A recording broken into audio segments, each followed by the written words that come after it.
I have told this story badly before. I have told it the way a man tells a story he is still ashamed of, which is to say I have left things out, shifted the order of events, made myself sound steadier than I was.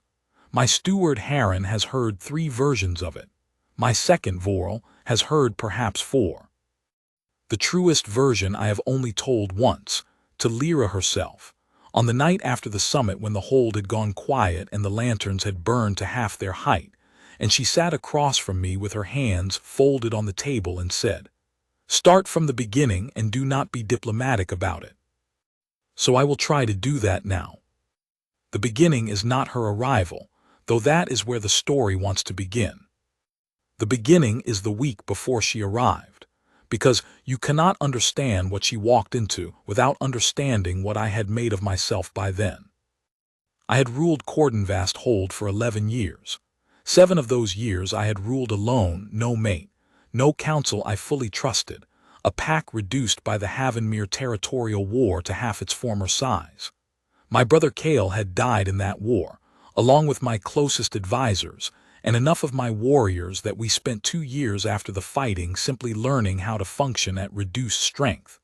I do not say this for pity. I say it because it explains the particular quality of the silence I had built around myself by the time Lyra's cart came through the eastern gate. It was a purposeful silence. I had constructed it the way you construct a wall, with intention, with care, with an understanding that what is outside the wall is dangerous and what is inside is controllable. I did not take a mate. I did not encourage attachment. I kept my wolves close and my allies at arm's length and my heart, as far as I was aware, entirely to myself. My wolf disagreed with this arrangement. He had been disagreeing for approximately 7 years, and I had become skilled at not listening to him. This is the context. This is what she walked into. She arrived on a gray morning in the middle of the sickness season, when the eastern villages were dealing with a respiratory fever that moved fast and hit hardest in the very young and the very old. The village councils had been sending letters for a month, not asking for warriors, not asking for territorial concessions, just asking that we open the Wolf Road for their healers to move freely between settlements without being stopped at packed checkpoints and questioned for half a day. A reasonable request. We had been slow to answer it because I had been managing 3 other crises simultaneously, and the letters had been sitting in Haran's office waiting for my attention. Eventually, Haran told me, with the particular gentleness he reserves for when he thinks I am being an idiot, that the village council was sending an envoy to discuss the matter in person, and that I should perhaps find time in my schedule for this. I said I would see the envoy for 1 hour. Haran said that would be gracious. I know when Haran is being sarcastic. I chose not to address it. The envoy arrived with a small party, 2 council members, a driver, and a healer who, I was informed, had agreed to accompany the delegation partly to represent the Village Healers Coalition, and partly because she had relatives near the eastern checkpoint and wanted to assess conditions along the road herself. She was, Haran told me, the one I would primarily be speaking with. I was in the upper corridor when they came through the gate. I was not watching for them. I happened to be there because Vorel needed my eyes on a section of the eastern parapet that a stonemason had flagged for repair, and the upper corridor gave the best vantage. I will say this clearly and without any attempt to make it sound less foolish than it was. I looked down into the courtyard when the cart came through, and I saw her climb down from it, and I stopped mid-sentence. Vorel noticed. He did not say anything, which is one of the things I value about Vorel. She was not remarkable, by the world's accounting. She was a woman of perhaps 28, brown-haired, slight in build, dressed in the practical clothing of someone who spends a great deal of time working rather than being seen. She wore a long gray coat and carried a worn leather satchel over one shoulder, and she looked up at the Hold's facade with the expression of a person assessing a building's structural integrity rather than being impressed by it. She spoke briefly to the council members, pointed at something above the gate, the drainage channel, I later learned. She thought it was likely to cause flooding problems in the spring, and then followed Heron inside without any of the nervousness that most people display when they enter a wolf lord's hold for the first time.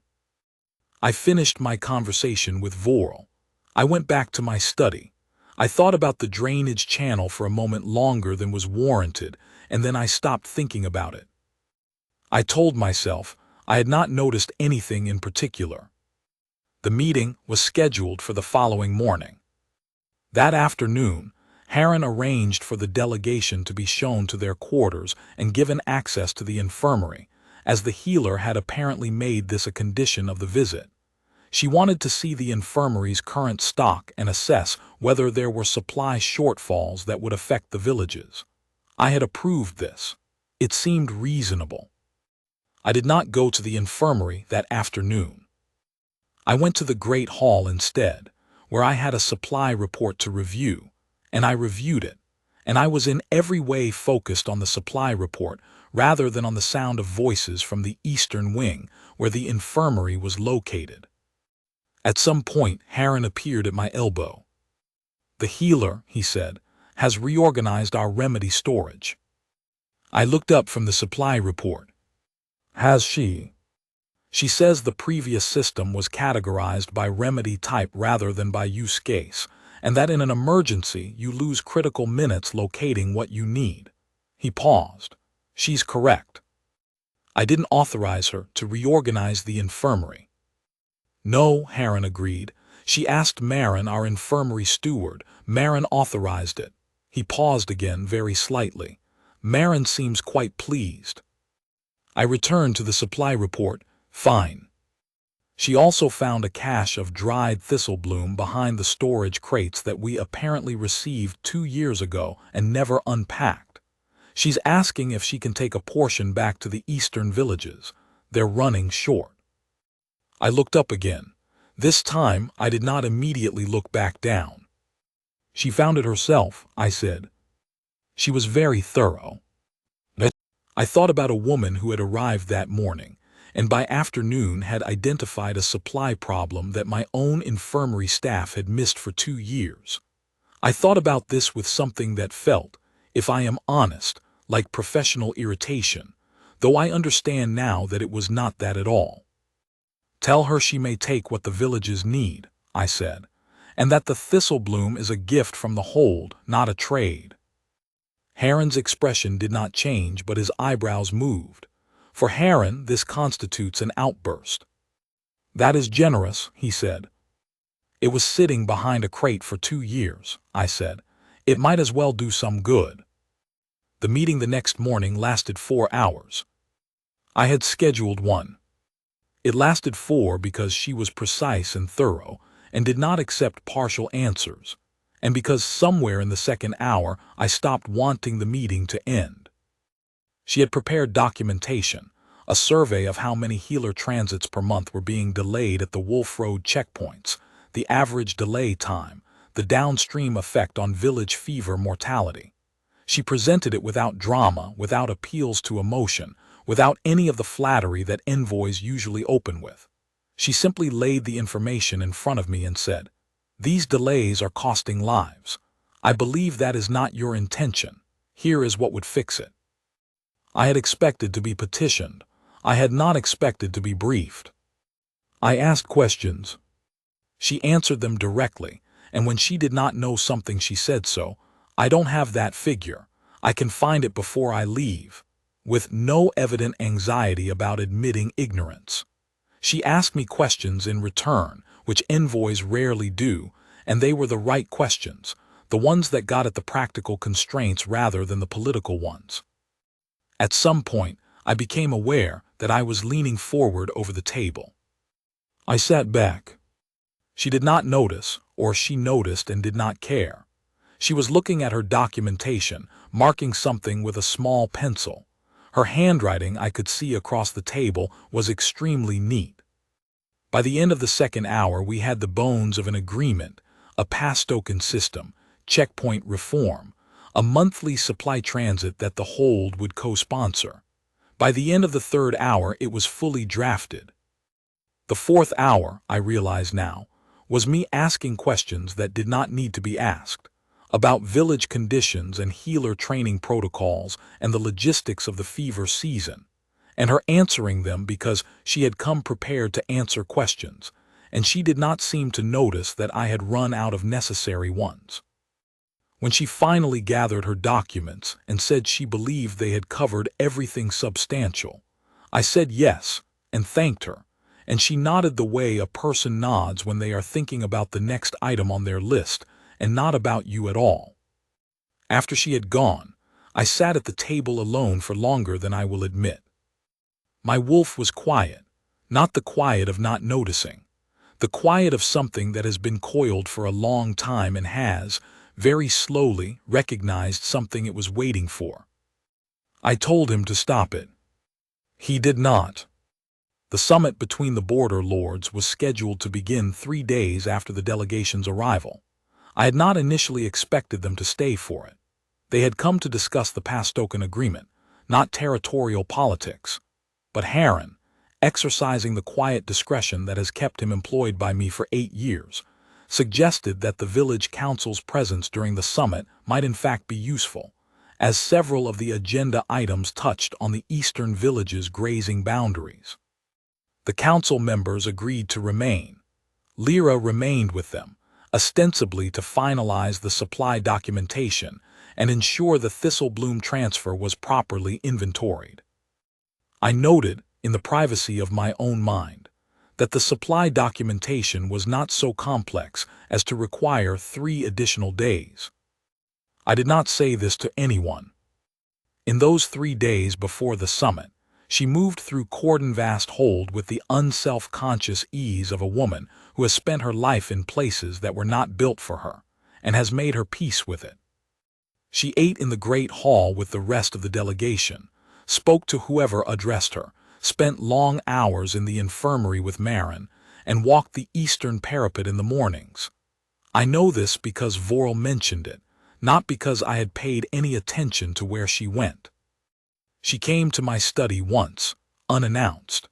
I was in the middle of a quarterly territorial report when Harren knocked and said the envoy's healer was asking whether I had a moment. I said yes, before I had time to think about whether I meant to say yes. She came in, stood near the door rather than taking the chair I gestured toward, and said, "I wanted to tell you that I've found 3 additional items in the infirmary stores that your villages may need. I've drafted a supplementary list. I thought you'd want to know before the summit so you could include the transfers in the broader supply agreement." She held out a document. I stood and crossed the room and took it.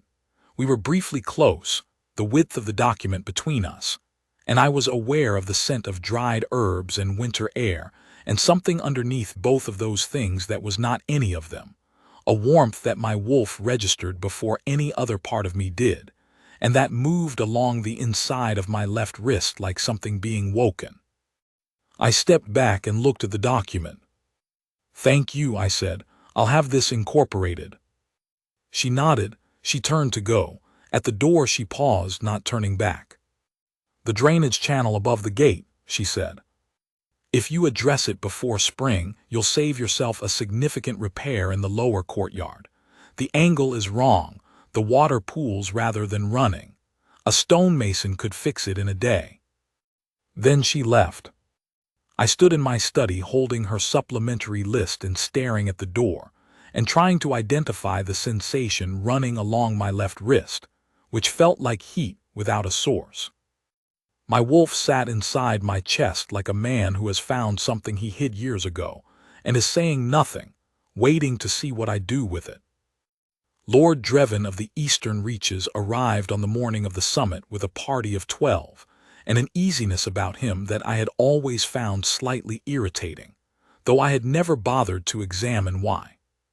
He was a capable lord, good with his pack, reliable in territorial agreements, not given to unnecessary aggression. We were not close, but we were functional. He had attended 3 of these summits and been straightforward in all of them. He greeted the delegation from the village councils, as was proper. He greeted Lyra, and the greeting lasted slightly longer than proper, and she responded with the same direct courtesy she extended to everyone and did not seem particularly affected. I watched this from across the courtyard and felt something in my chest go very still. Not the stillness of calm, the stillness of a thing that is paying extremely close attention. I went to the Great Hall and reviewed the summit agenda, and was, in every observable way, focused on the summit agenda. The first day of the summit was a full day of territorial boundary discussions, grazing rights, and the Pastokan Agreement, all of which I managed with the brisk efficiency that my pack expects of me and that I pride myself on. I was clear-headed and decisive, and I directed the proceedings without difficulty. What I also did, which I am less proud of, was track Dreven's attention. He was attentive to Lyra. Not openly, he was too smooth for open attention, and she was a guest without pack status, not a figure who warranted marked deference. But he ensured he was seated near the delegation at the midday meal. He directed a question to her during the afternoon discussions, ostensibly about village supply protocols, and listened to her answer with an interest that I assessed, accurately, as being about more than supply protocols. Twice he made her laugh quietly with something she said in response, the kind of understated humor that requires close attention to notice. She had good humor, I had observed. It was dry and precise, and she deployed it rarely. I had made her laugh once, in the meeting on the first morning. I had been counting without meaning to. I ate the midday meal without tasting it, and reviewed the afternoon agenda items with complete focus. After the evening session, I walked the upper corridor for 40 minutes. Vorel, who has the instincts of a man who has served a wolf lord for 15 years, stayed well to the side and asked me nothing. On the second evening, I found myself in the infirmary. There is no diplomatic version of why I went to the infirmary at 8 in the evening. The infirmary did not require my presence. I had not been summoned. I told myself, with the particular dishonesty of a man who has had a lot of practice lying to himself, that I was checking on the supply transfer progress. She was there. She was alone. Marin had gone to dinner, sitting at the work table with a lamp pulled close, writing in a small notebook. She looked up when I came in. "My Lord Keene," she said, not with surprise exactly, more with the careful neutrality of someone who has noticed something and is deciding whether to address it. "The supply inventory," I said. "I wanted to confirm the Thistlebloom transfer is on schedule." "It is." She set down her pencil. "Harren confirmed it this afternoon. He mentioned it to you in the agenda review." She said this without any particular edge. She simply said it. I stood in the doorway of my own infirmary, and had the experience of having been found out by a woman who had been in my hold for 6 days, and had not, as far as I could tell, missed a single thing. "I know," I said after a pause. She looked at me. "Sit down," she said, not unkindly. I sat. I cannot fully explain why. Keene of Cordenvast does not sit in his infirmary because a border healer with no pack standing tells him to. And yet I sat, because her voice when she said it carried something that was not quite invitation and not quite command, a kind of simple directness that I had spent my adult life being the only source of in any room I occupied, and that sounded, coming from someone else, like a door opening. She picked up her pencil again, but did not write. "Is something wrong with the summit proceedings?" she asked. "No," I said. "The proceedings are on track." "Then something else is wrong." "Nothing is wrong." She looked at me with the same expression she had turned on the infirmary supply system on her first afternoon, careful, unpanicked, reading the situation for what it actually was rather than what it presented itself as. "Lord Dreven," she said, and then she paused. I said nothing, which was its own answer. "He's been attentive," she said carefully. "He's a capable lord. I found him straightforward." "He is both of those things," I said, and I heard the flatness in my own voice. She looked at me for another moment. Then she said very quietly, "Do you have a mate, my Lord Keene?" The question went into the room like a stone into water. I felt the circles of it expand outward. "No," I said. She looked down at her notebook. "Then perhaps," she said, and she did not finish the sentence, and I found that I was holding very still. "Do you?" I said. She looked up. "Not yet," she said. It was 2 words, 2 syllables, and yet the inside of my left wrist went from a simmer to something that I could feel against the skin, a heat I would have called fever in any other context, and my wolf went from paying close attention to something that was not stillness at all but its opposite, an alertness so complete it was almost unbearable.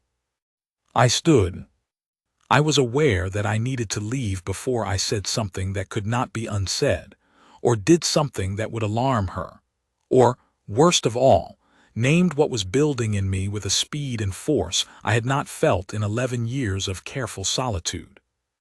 "Thank you," I said for the second time, "for the supply work." She nodded. Her expression was composed, but I was not certain, but I thought that her hands on the notebook were not quite as steady as they had been. I left the infirmary. I walked the western battlements for a long time in the cold. My wolf was in full cry inside me, not with grief or with anger, but with something I had no practice managing anymore: certainty. On the 3rd and final day of the summit, Drevin made his proposal. I had not expected it. I had seen the attention, I had read his interest with accuracy. But I had told myself, in the way you tell yourself things you want to be true, that he would not move at a territorial summit with witnesses, that he would approach her privately when the proceedings were concluded, that I would have time. I did not have time. It was late afternoon, the last formal session of the summit, the room full, both Lord delegations, their seconds, my pack officers, the village council, Lyra among them at the council's table, sitting with her notebook and her small, precise handwriting. We were concluding the grazing boundary agreement, the last item before the closing statements. I was at the head of the table. Drevin was to my right. He waited until the boundary agreement was formally acknowledged, and then he said, with the easy confidence of a man who believes he has thought of everything, "Before closing statements, I'd like to raise a matter of interhold relations." I looked at him. "It is customary," he said, "at multi-lord summits to acknowledge gestures of goodwill between packs. Cordenvast has been generous with its past-token agreement and its supply commitments to the eastern villages." He nodded toward me. "I'd like to propose, in the spirit of that generosity, a further gesture, that the village healer currently in residence at Cordenvast accompany my delegation back to the eastern reaches, as a peace gift between our holds. A healer of her skill would be of great use to my pack, and it would demonstrate the good faith between our territories." The room was very quiet. I heard it as if from a long distance. I heard the phrase peace gift. I heard my own heartbeat. I heard, under both of those, a sound like the tide going out very fast, leaving everything exposed. I looked at the table. My left wrist was burning. I looked at my wrist. The mark was visible. Not fully formed, the mate mark requires mutual recognition, requires both halves to surface, but the pattern was there, high on the inside of my wrist where the skin is thin, a faint silver-gold tracery that had not been there when I woke that morning. A mark that, in wolf tradition, means one thing and only one thing. A mark that, in a room full of wolf lords and their seconds and pack officers, every person present could read. I became aware, distantly, that several people were looking at my wrist. I became aware, with greater intensity, that my wolf was no longer in any kind of stillness.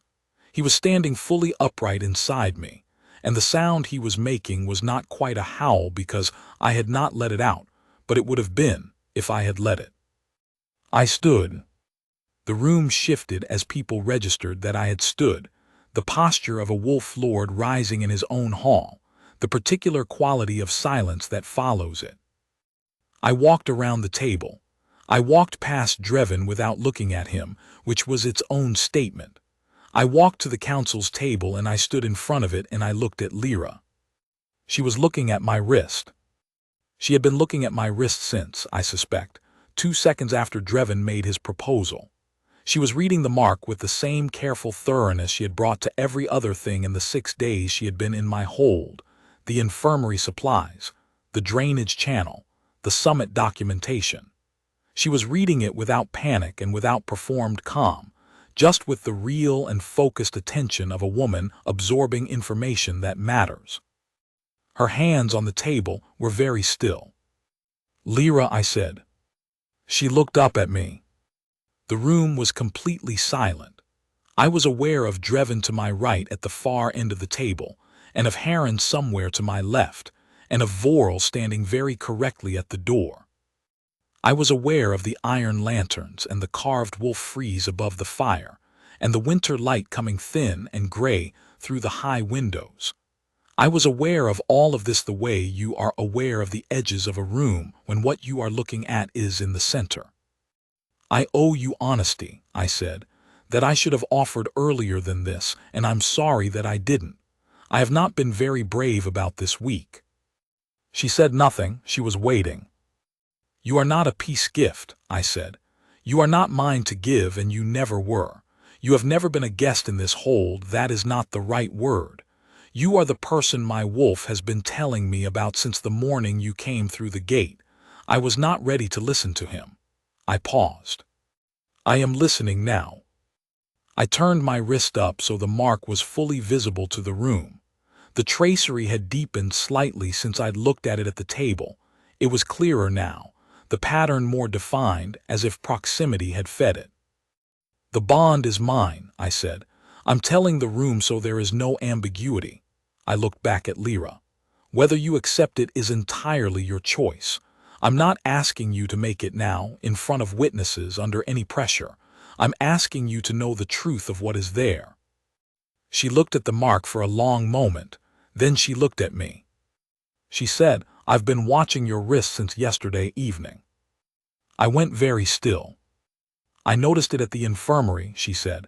"It was faint, I wasn't certain. I thought I was perhaps," she paused carefully, "reading something I wanted to read." I heard what she had said inside that sentence. I heard wanted. My wolf heard it before I did. "And this morning," I said. "This morning it was clearer." She held my gaze. "I know what a mate mark is. I've treated wolves with them. I know what it means." "Then you knew before Drevin proposed?" "Yes," she said. The word was quiet and complete. I said, "I am not a simple situation, Lyra. This hold has grief in its walls. I have not been easy these years, and I will not pretend otherwise.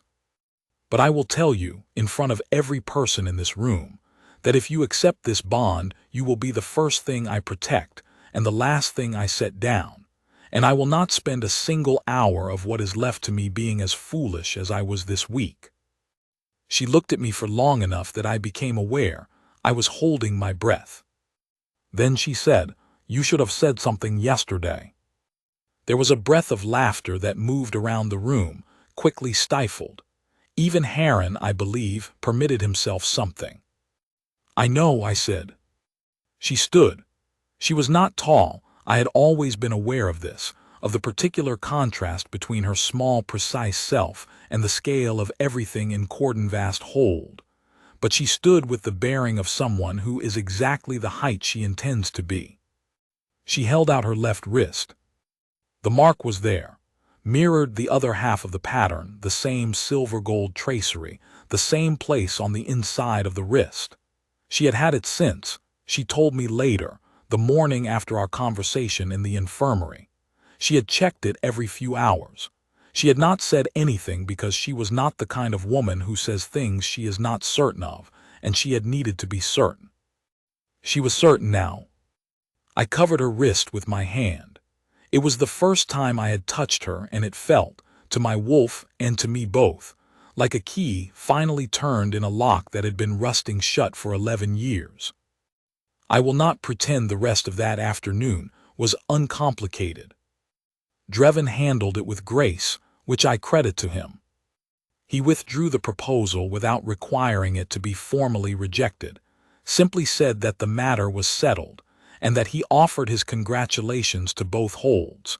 He was smooth and he was correct, and I have no grievance with him, though we did not speak privately for the remainder of the summit.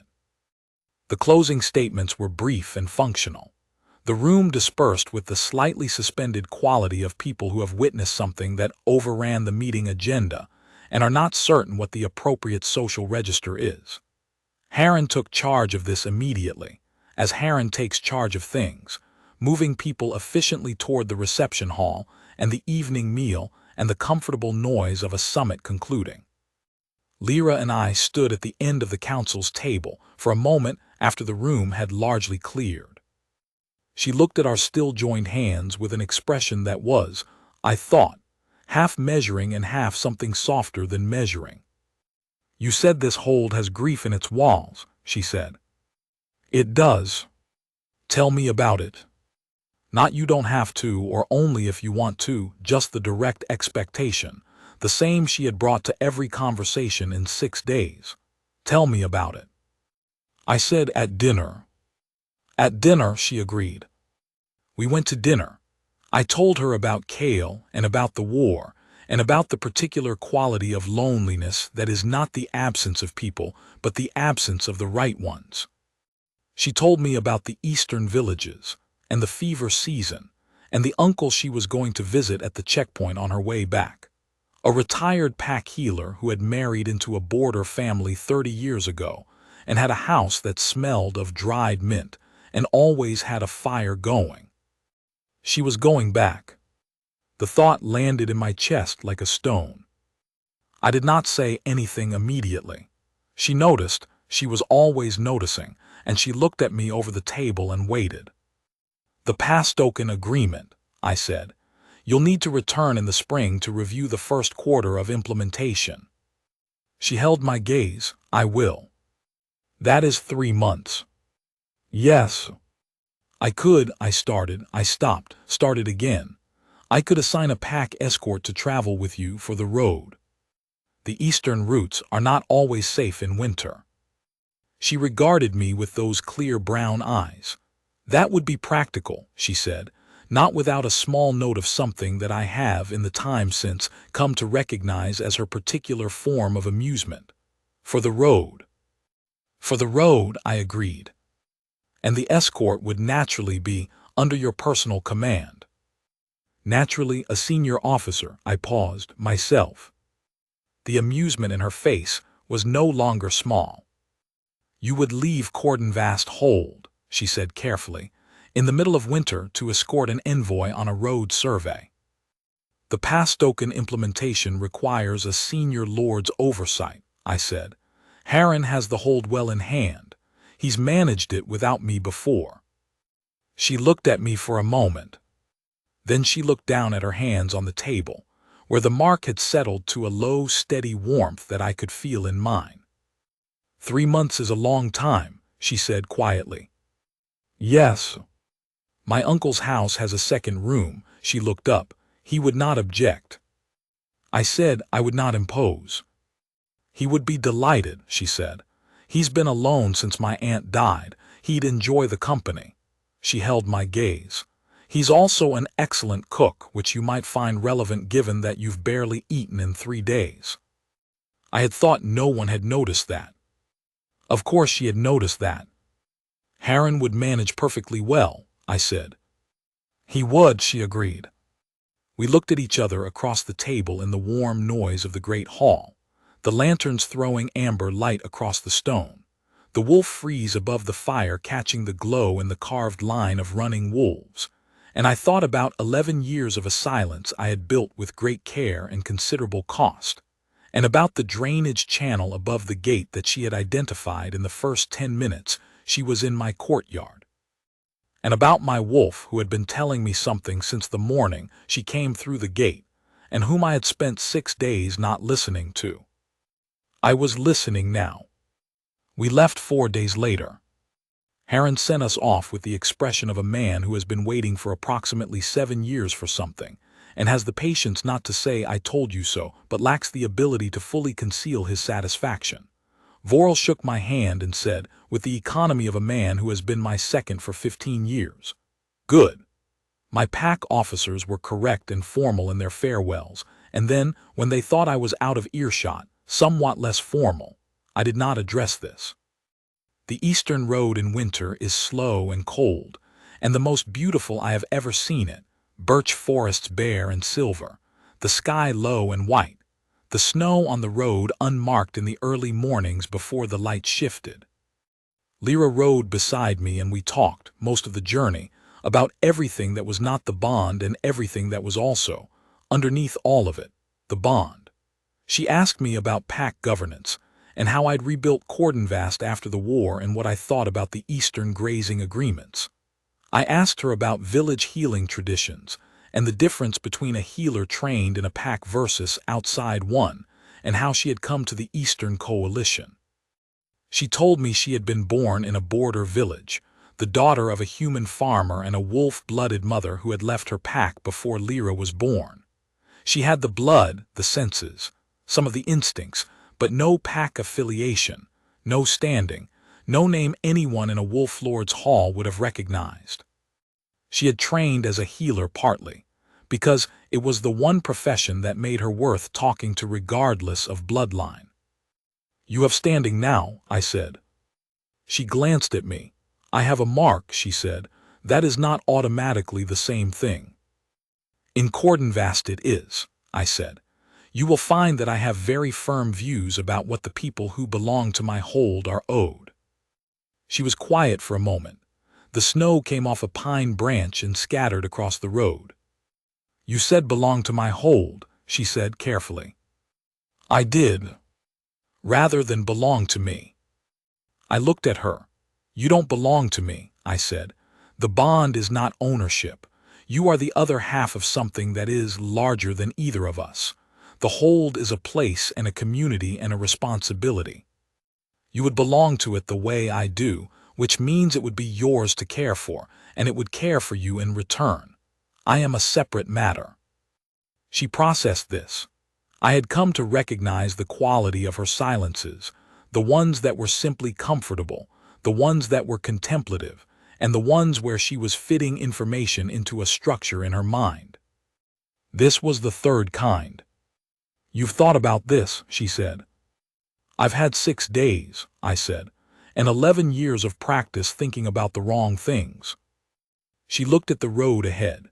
I watched the line of her profile against the winter sky, the composed face, the small turn of concentration at the corner of her mouth. My wolf moved, not with urgency now but with something like ease, a recognition that had found its ground. "My uncle," she said after a while, "he's going to like you." "How do you know?" "He has no patience for people who are careful when they don't need to be," she said, "but he respects people who are careful when it matters." She glanced at me.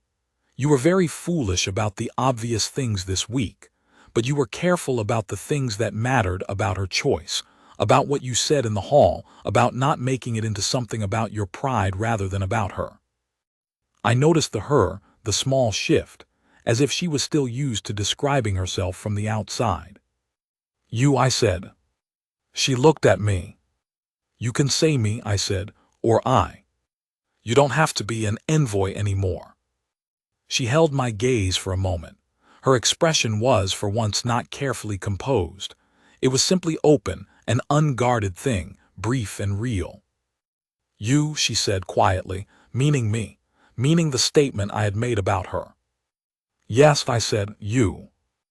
Her uncle's house was exactly as she had described, small, warm, full of the smell of dried herbs and old wood, and a fire that had clearly been going since October and was not planning to stop. He was a broad man of 60 or so, gray-bearded, with the hands of a healer and the eyes of someone who has observed a great deal of the world and found most of it rather interesting. He opened the door, looked at us both, looked at Lyra's wrist and looked at mine. Then he stepped back and gestured us inside with the air of a man who has set a fire going and has been waiting for the kettle to boil. Took long enough, he said. Lyra said, Uncle Brant. He looked at me. Are you going to stand in the doorway all winter, or are you coming in? I came in. I will be brief about what followed, because the particular warmth of those weeks at the border is not mine to describe in full. It belongs as much to Lyra as to me, and she tells it better, and she tells it differently every time, with small new details that appear as if she has been storing them. What I will say is this. There is a kind of knowing that comes slowly, that builds by accumulation, not the drama of the bond in the great hall, not the mark, not the public moment, but the unremarkable interior of daily life. Watching a person work, watching them eat a meal, watching them argue with a retired pack healer about infusion temperatures with a precision and a humor that makes the old man slap the table with delight. Understanding how someone takes their tea. Learning which silences are comfortable and which carry weight. Finding that you have stopped monitoring your own expression. I had forgotten that knowing. I had been inside the wall so long that I had forgotten what it was like to be outside it. She did not make a project of me. She did not treat my history as a wound to be tended or a wall to be dismantled. She simply continued to be herself, with the same direct calm that had reorganized my infirmary, and identified my drainage problem and found my thistle bloom, and told me to sit down in my own medical ward on a winter evening. And somewhere in the middle of that, I found that I had stopped maintaining the wall at all. I wrote to Harren. He wrote back immediately, which told me he had been watching for the letter. His letter contained the hold's administrative update in precise detail, and, at the very end, one additional sentence. The pack is well, and the drainage channel has been assigned to the stonemason as of this morning. I read this to Lyra. She said, I told you. I said, you did. We returned to Cordenvast Hold at the beginning of the spring thaw, 6 weeks after we had left it. Harren was at the gate. The pack officers were arrayed in the courtyard with the particular formality of people who have had time to prepare their welcome and have used it. My wolves, the actual wolves, the great gray pack that runs the northern forest and returns to the Hold's lower yard in cold weather, were present in numbers, which they are not always, and which I understood, in the way you understand things when you are paying attention, was not coincidence. Lyra looked at the wolves in the courtyard. She looked at me. They know, she said. They've known since the morning you arrived, I said. They were simply waiting for me to catch up. She made a sound that was the very dry form of her laughter, the restrained kind, the kind I had been cataloging without meaning to since the first meeting, and that I now understood I would be cataloging for the rest of my life, and was glad of. Harren greeted us at the gate with a bow that was precisely calibrated, deferential to us both equally, without comment on the weeks or the absence, or the question of whether the Lord of Cordenvast had spent 6 weeks in a small house at the border, drinking too much of an old healer's strong tea. Welcome home, my lord, he said. And welcome to Cordenvast Hold. This second part was addressed to Lyra, with the unshowy accuracy of a man who has served here long enough to know what welcome actually means. She said, Thank you, Harren. The drainage channel looks well repaired. He said, It was a priority, my lady. The my lady settled into the courtyard quietly, without ceremony. I looked at Lyra to see how she received it. She received it the way she received everything, steadily, without performing either surprise or gratitude, simply noting it as a fact and continuing. But she caught my eye briefly, and there was something in her expression that I had learned to read in 6 weeks of close attention, a particular quality of warmth that she keeps very quiet and shows rarely, and that is exactly for this reason worth more than any displayed emotion I have ever witnessed. I had a Luna. I did not say it like that, in those words, in any formal announcement in those first hours. There would be time for ceremony, for the proper formal acknowledgement that the pack deserves and that she deserves. That came later, in the great hall, with the full pack assembled, and the iron lanterns lit and Lyra standing beside me with the clarity of a woman who has decided something all the way down to the bone. But in the courtyard, in the early morning of the first spring day, with Heron standing correctly to one side and the wolves in the lower yard and the birch trees showing the first pale shimmer of leaf along the northern ridge, I put my hand at the small of her back and she did not move away from it. And that was, I think, the real beginning, not the mark, not the great hall, not the formal ceremony that followed. Just that, her not moving away. She remade the infirmary within a week. This was not a surprise to anyone, including me. She also identified 4 additional maintenance problems in the hold's eastern wing that had been deferred past their useful deferral date, and she presented these to Heron with the same clear documentation she had brought to the first summit meeting, and Heron received them with the air of a man who has found the person he has been wanting to find for quite some time. She met with the pack's healers and established a monthly protocol-sharing session with the village coalition. She walked the Wolf Road checkpoints herself in the first month, with a pack escort, and came back with a revised implementation plan for the Pastokan system that was substantially better than the original. She was not, in any of this, performing the role of Luna or demonstrating fitness or seeking approval. She was simply working.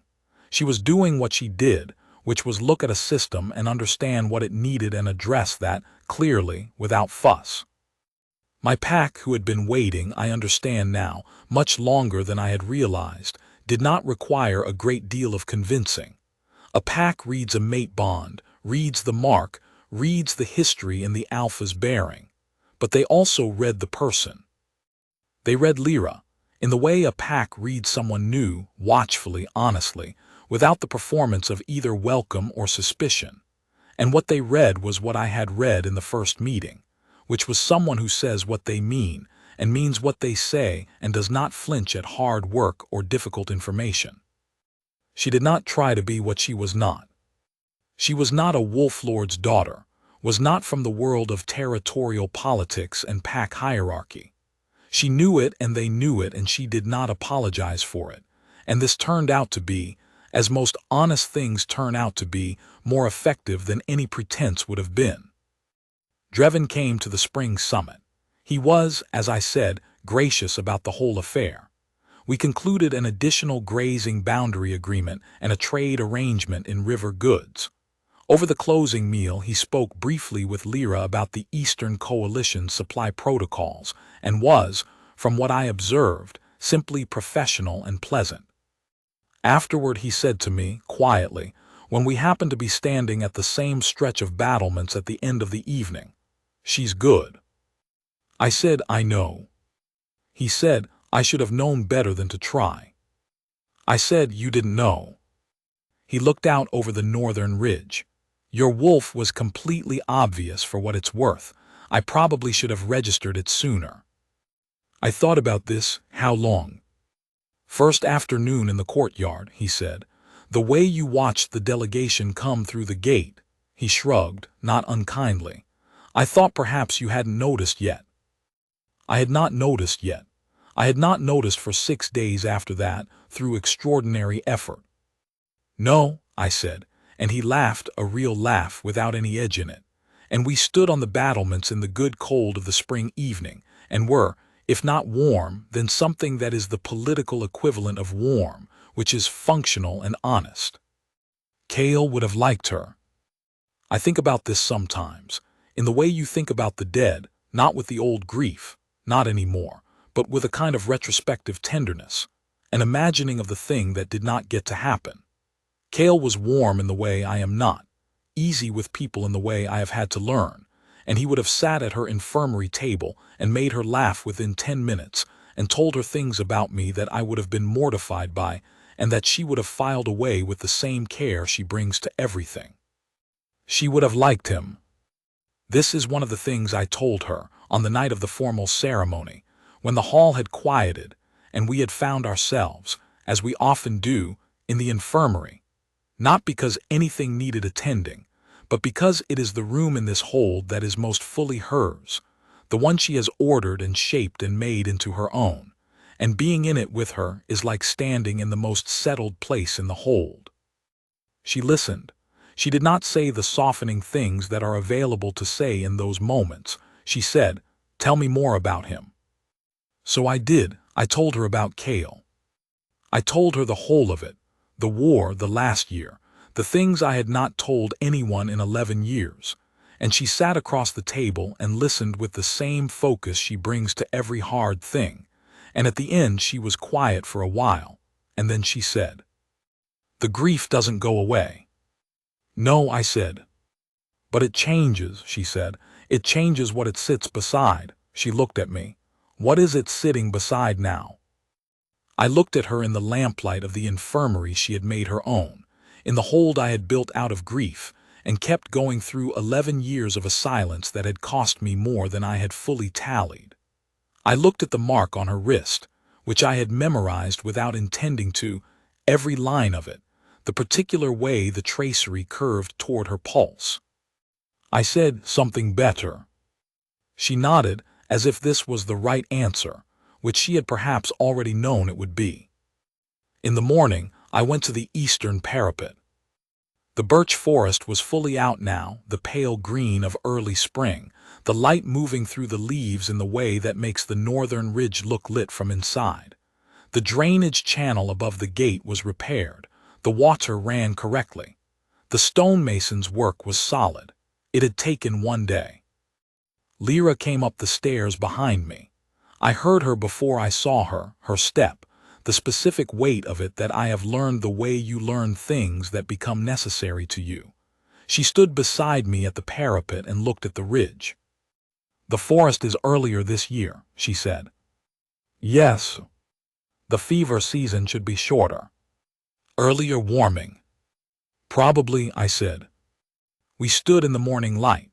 Below us the hold was waking, the sounds of it, the smell of the kitchens, the wolves in the lower yard, the particular voice of Heron directing something with brisk and unhurried efficiency. She put her hand on the parapet close to mine. I covered it with my own. The mark on her wrist was warm. Mine answered it, the way it always answers, immediately, fully, without any of the reserve that used to be my first response to everything. "The spring delegation from the village councils arrives in 4 days," she said. "The first quarter implementation review." "I know. Heron will have the documentation ready." "He will." A pause. "You're not going to say it," she said. I looked at her. She was watching the ridge with the composure that is simply her face, the one she turns toward everything, but the corner of her mouth had that particular quality. "What am I not going to say?" I said. "That you told me so." She glanced at me. "About the road survey, about winter, about 6 weeks." "I don't believe I told you anything," I said. "I believe I asked if I could escort you." "You engineered a pretext," she said, convincingly but still. "The Pastoken implementation genuinely required oversight." "It required Heron," she said, "which is what it got effectively for 6 weeks. She looked back at the ridge, which was fine." I said nothing. She was right, and we both knew it, and the particular comfort of a relationship in which one party is often right and the other party has made peace with this is, I have found, one of the more underrated pleasures of a bond. 4 days, she said. Yes. Then spring is officially started. Yes. The light shifted. The birch leaves moved. Somewhere below, one of my wolves made a sound that carried in the quiet, not a howl, just the low note of a wolf saying, "I am here, everything is well, the morning is fine." My wolf answered it, from inside with the same note. Everything is well. The morning is fine. I have told this story badly before. I am telling it better now, I hope, with less omission, with the order of events in their right place, with myself approximately as steady as I was, which is to say, not very and grateful for it. She will read this eventually. She reads everything I write, with the same thorough attention she brings to infirmary inventories and summit documentation. She will find where I have been diplomatic, and she will note it without comment, which is worse, and I will be found out again, which has become a kind of pleasure I did not expect. I was sealed for 11 years behind a wall I was proud of. She walked into my courtyard and looked at the drainage channel, and did not particularly care about the wall. I tried for 6 days to maintain it. On the 7th day, she told me she had been watching my wrist since the evening before. This is the real beginning, I think. Not the mark in the hall, not the moment I crossed the room, not even the morning she came through the gate, though my wolf would argue with me about that. The real beginning is a woman in my infirmary in the lamplight saying not yet 2 words, honest and quiet, no performance in them and meaning. I am waiting for something real. I am not going to pretend otherwise. Are you? I was not. I am not. She is sleeping now, as I write this, in the room down the corridor where the lantern stays on low, because she likes to come awake gradually rather than into full dark. My wolves are in the lower yard. Haran is already in his office. I can hear, distantly, the sound of him organizing the spring documentation with the efficiency of a man who enjoys his work. The hold is mine, and it is hers, and it is ours, and the morning is fine. I should have said something earlier. She knows.